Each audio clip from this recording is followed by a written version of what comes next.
It's the end of the road for authorities here today. They've thrown everything at this latest search, but there's still no sign of 4-year-old Gus Lamont. There are stories that grip an entire nation and never let go. Stories that leave more questions than answers. One of them is the disappearance of 4-year-old Gus Lamont. A cheerful boy, last seen playing near his grandparents' homestead, and within minutes, gone without a trace. Days of searching turned into weeks of confusion. And yet, as the headlines faded, whispers began to grow, whispers that something about this case didn't add up. Some called it a tragic accident. Others believed it was something far darker. Before we dive in, make sure you like, share, and subscribe, and drop a comment telling us where you're watching from and what you believe really happened to Gus Lamont. Because tonight, we uncover the truth they don't want you to know. It was a quiet afternoon, the kind where time feels slower in the outback. Gus was playing outside, near a mound of dirt just a few steps from his grandparents' house. He wore a little blue shirt with a minion printed on the front, light gray pants, and boots, the kind every kid uses to stomp through dust and puddles. At around 5 p.m., his grandmother called out to tell him it was time to come inside. There was no answer. She looked again, no sign of movement, no sound. Just the dry wind sweeping across the empty land. Minutes passed. Then panic set in. The family began searching, first calling his name, then running in circles, checking behind trees, sheds, fences. Nothing. In places like this, sound carries far, but not that day. No footsteps. No cry for help. Just silence. And from that moment on, Gus Lamont was gone. The moment the family realized Gus was missing, the calm of the outback shattered. Neighbors arrived within the hour, headlights cutting through the dusk as they joined the frantic search. They called his name over and over, their voices echoing into the emptiness, "Gus. Gus." But only the wind replied. By nightfall, the property was covered in torchlight. People formed lines, walking shoulder to shoulder across the open land. Every bush, every mound, every dry creek bed, checked, then checked again. Then came the first and only clue. A single small footprint, about 500 meters from the house. It was faint but clear enough to be his, the size of a child's boot. But what made it chilling was that it stood alone. No trail leading to it. No second print. Nothing around it disturbed. Trackers said it made no sense. Even a lost child would leave a trail. But here, the earth looked untouched, as if Gus had taken one step and vanished. The search spread wider, covering kilometers of harsh desert.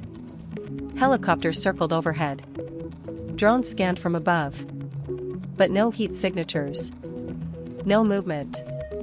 It was as if the desert itself had swallowed a child whole. As word of Gus's disappearance spread through the quiet outback, neighbors began sharing what little they knew, and one story in particular stood out. A local farmer, who lived just a few kilometers away, claimed. This wasn't the first time something like this had happened. He said that years earlier, his own child had vanished in almost the same way. A boy named Eli. Eli was 5, curious, playful, always chasing the wind through the open fields. One late afternoon, while his father was fixing a fence, Eli had been playing near the creek bed behind their property. When the man turned around, the boy was gone. Just like Gus. No sound. No struggle. Only a single footprint pressed into the soft dirt. The farmer's voice, when he spoke, carried a weight that silenced everyone listening. He said he searched for days, with neighbors, dogs, even volunteers from nearby towns, but Eli was never found. No remains. No clothing. No answers. And then he said something that froze people in place. He said the land around Oak Park had a presence. That there were places the locals didn't walk after dark. Places where, as he put it, the wind remembers. He didn't go into detail, maybe afraid, or maybe just tired of being dismissed. But his warning was clear. What happened to Gus felt too familiar. Too precise. 2. Repeated. After the farmer's revelation, whispers began circulating through the nearby towns, quiet talks over fences, in fuel stations, and around campfires. 2 boys. 2 disappearances. Both gone without a trace. And both leaving behind just one footprint. Locals began to notice things they'd never paid attention to before. They said the ground near Oak Park felt different. The air, heavier. As if the land itself carried a memory of what had been taken. Old station hands spoke of strange sounds carried by the wind, faint laughter that came and went like echoes, or the soft shuffle of feet on nights when no one was outside.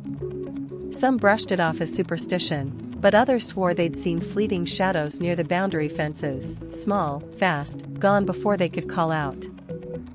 When people compared the 2 disappearances, Eli's and Gus's, the similarities were impossible to ignore.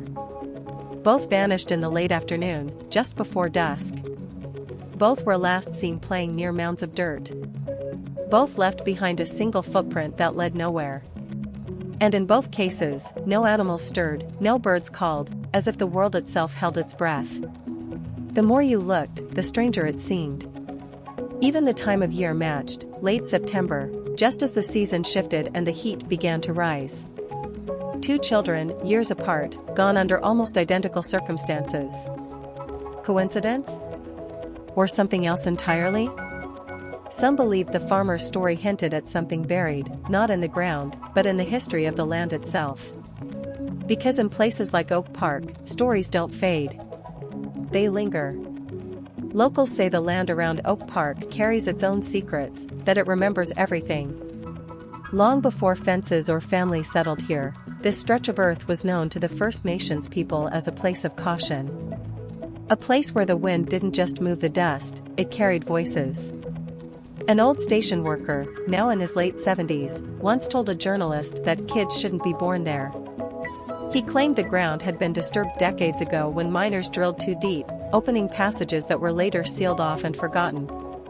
But he also hinted that not everything underground was natural. Over the years, strange things happened around Oak Park, livestock found outside their pens, tools disappearing overnight, engines failing for no reason. People brushed it off as coincidence, until the children vanished.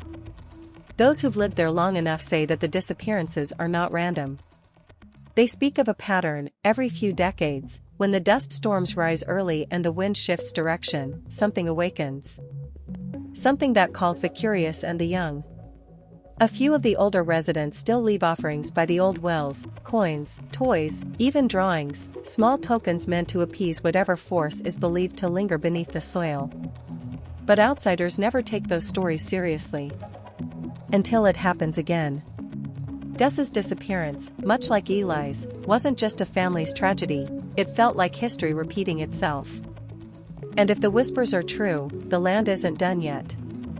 After weeks with no answers, the people of Yunta and the surrounding region began forming their own explanations, and some of them were deeply unsettling. The first theory was simple, and perhaps the most believable, that both boys, Eli and Gus, wandered into one of the many abandoned mine shafts scattered across the outback. These shafts are relics of an old gold rush, narrow, deep, and often unmarked. A fall into one could mean instant silence, and a body might never be found. But if that were true, why had no tracks been discovered around them, no signs of disturbance in the sand? Then came the second theory, the one people spoke of only in hushed tones. Some claimed that the land itself was cursed. That something beneath Oak Park draws in children. Not just the curious, but those who wander too far, as if the desert itself can sense innocence. Locals whispered that Eli was taken by the wind, and now, years later, Gus had followed. Online, the conversation turned darker. Anonymous posts suggested that the disappearances were connected, not by coincidence, but by design. Some believed a local figure, a reclusive man who lived off the grid, was responsible. Others thought the family knew more than they were saying. Each rumor twisted the story further, spreading like wildfire through Facebook groups and TikTok videos. And then, one post changed everything. A photo began circulating, an image that supposedly showed Gus standing beside a man in a nearby town. The picture was shared thousands of times before police confirmed it was AI generated, part of a disturbing trend where fake evidence fuels false hope and chaos in equal measure. That lie, once believed, caused real damage. People started doubting the family, doubting the police, even doubting the very timeline of events. But what most didn't realize was that the photo's background, the dusty field and rusted tank behind the figures, looked eerily similar to the area near where Eli vanished years earlier. Coincidence? Or something meant to remind everyone that the story wasn't over yet? As night fell over Oak Park, the desert grew colder, quieter, almost too quiet. The kind of silence that makes you feel like the land itself is holding its breath. Those who've lived in the outback long enough say you can feel when something isn't right. That night was one of those moments. Around 5 p.m., Gus was seen playing near the dirt mounds, laughing, running, completely unaware of how fast things can change. By 5:30, he was gone. His grandmother called out, but the only thing that answered was the wind. Within minutes, a calm day turned into panic. No one saw him leave. No sounds. No sign of a struggle. The land was flat and open, yet there were no tracks, except for that single, haunting footprint found about 500 meters from the house. But what if that footprint wasn't Gus's last step? What if it was his first, after leaving something, or someone? Some locals believe Gus might have followed a voice. Maybe it was curiosity, maybe something he recognized. Kids are drawn to sound and light, and on the open plains, even an echo can sound like someone calling your name. Then there's the strange detail that emerged days later, a report from a local farmer who said he saw faint lights flickering near an abandoned water shaft around the same time Gus vanished. The farmer assumed it was search crews starting early, but that was before the search had even begun. No one ever confirmed who, or what, was there that evening. And this is where the story begins to twist. Because that same farmer's family once lived near the place where Eli vanished years earlier. The connection might be pure coincidence, but in mysteries like this, coincidences rarely stay that simple. Some say both disappearances were accidents. Others believe they're part of a pattern, something that's happened before, and may happen again. As the search scaled back, the questions only grew louder. Was Gus truly lost to the desert? Or was he drawn away by something, or someone, that had been waiting all along? The outback doesn't forget, it hides. It swallows sound, buries evidence, and holds tight to the truth. Those who've lived there all their lives say the land remembers everything, but only reveals what it wants. Weeks passed after Gus Lamont disappeared. The search had quieted. The hum of helicopters was gone, replaced by the low moan of the desert wind. The Lamont family was left with nothing but silence and 1,000 unanswered questions. But even in that silence, whispers began to grow. Locals spoke quietly about Eli, the boy who vanished years before from the same stretch of land. The details were eerily similar, the same time of day, the same sudden disappearance, the same unmarked mine shafts dotting the property. Some brushed it off as coincidence. Others didn't. One old farmer, who'd lived nearby for decades, said it straight. This land doesn't take twice, unless it wants something back. It's a chilling thought. What if Gus's disappearance wasn't an isolated tragedy, but part of a pattern buried in the red dust of South Australia? A story that keeps repeating, Resh. As more days passed, frustration began to grow, not just among searchers, but within the public eye. People demanded answers, but there were none. And when answers don't come, speculation fills the void. Online communities began dissecting every detail of the case, the timeline, the location, the family's behavior, even the way police phrased their statements. But what started as concern soon twisted into something darker.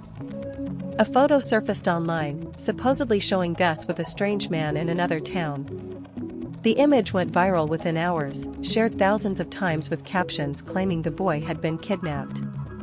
It looked real, too real, until experts confirmed it had been generated using artificial intelligence. Police quickly denounced the photo, calling it cruel and harmful misinformation. Still, the damage was done.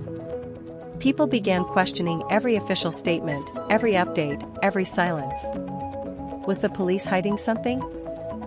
Was the family? Or was this simply the internet feeding on tragedy, turning grief into clicks? The spread of fake information became its own storm. While search teams were exhausting themselves in the harsh outback, online detectives were spinning wild theories from behind their screens. The truth became buried beneath noise, speculation, outrage, and the viral power of a lie. In that chaos, the real story, the one about a missing 4-year-old boy named Gus Lamont, began to fade. And perhaps that's the hardest part of it all, when a desperate search for truth becomes lost in the shadows of what people want to believe. As the online noise grew louder, the real-world search pushed forward, quietly, relentlessly, and with heartbreak in every step. Police officers, SES volunteers, and members of the Australian Defence Force continued to comb through the land, though the tone had changed. What had begun as a hopeful rescue had now become a grim recovery effort. Assistant Commissioner Ian Parrott faced the cameras with visible exhaustion. His words were careful, heavy. He said, "Well, we've all been hoping for a miracle, that miracle has not eventuated." That single sentence silenced the entire press line. It wasn't just a statement, it was the moment hope began to slip away. The decision to scale back the search came after nearly a week of relentless effort. Scientific advice indicated that a 4-year-old could not survive the freezing nights and the harsh daytime heat for that long, not in the clothing Gus had been wearing. It was a decision no one wanted to make, but one that had become unavoidable.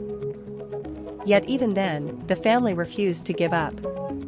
Gus's mother and grandparents stayed close to the homestead, praying, waiting for any sign. Locals visited quietly, leaving food and messages of support, but most stayed away, out of respect, and because words meant little in the face of that kind of silence. The land remained still. No new evidence, no new tracks, no movement. Just wind brushing across the dry soil where a child's footprint once lay. The official search may have slowed, but for the family, it never truly ended. Every sunrise was a reminder, he was still out there somewhere. Every night, a question with no answer: how could a boy disappear in a place so open, so vast, and leave nothing behind? Even after the search was scaled back, the mystery refused to fade. Locals whispered theories that blended memory, fear, and superstition. Some believed Gus had wandered too far, perhaps fallen into one of the unmarked mines scattered across the land, remnants of an older time, hidden beneath sand and scrub. Others wondered if there was more to the story, if something, or someone, had intervened in those 30 silent minutes. But perhaps the most haunting idea came from those who had lived in the area long before. They spoke of how the land seemed to take things, livestock, tools, sometimes even people, as though the desert itself demanded a toll. Most dismissed it as folklore, just another story told to explain the unexplainable. But in Gus's case, it felt different. The land was too quiet. The clues, too few. Authorities continued to follow every small lead. Every report of movement, every possible sighting, was checked and dismissed. Even the footprint, the one fragment of hope, came under scrutiny. Some experts claimed it might not have been his at all, that it could have been a searcher's boot, or an old print disturbed by the wind. For a brief moment, attention turned to the family. As in so many cases, grief was twisted into suspicion. But no evidence ever supported those theories. What remained, instead, was something deeper, a sense of collective loss, and the unsettling feeling that the truth was just beyond reach. Months passed. Seasons changed. And yet, the question never left anyone's mind: what really happened between 5 o'clock and 5:30 that day? Because somewhere in that half hour, that narrow window of time, a child vanished from the face of the earth. No sound, no witness, no struggle. Just stillness. And as the sun sets each evening over the endless red dust of the outback, it leaves behind the same haunting silence, the kind that makes people wonder whether the desert keeps its secrets forever. If you've watched this far, don't forget to like, share, and subscribe for more true crime stories that matter. Comment below what you think happened in those missing minutes, and tell us where you're watching from. Because sometimes, it's not the darkness that hides the truth, it's the silence.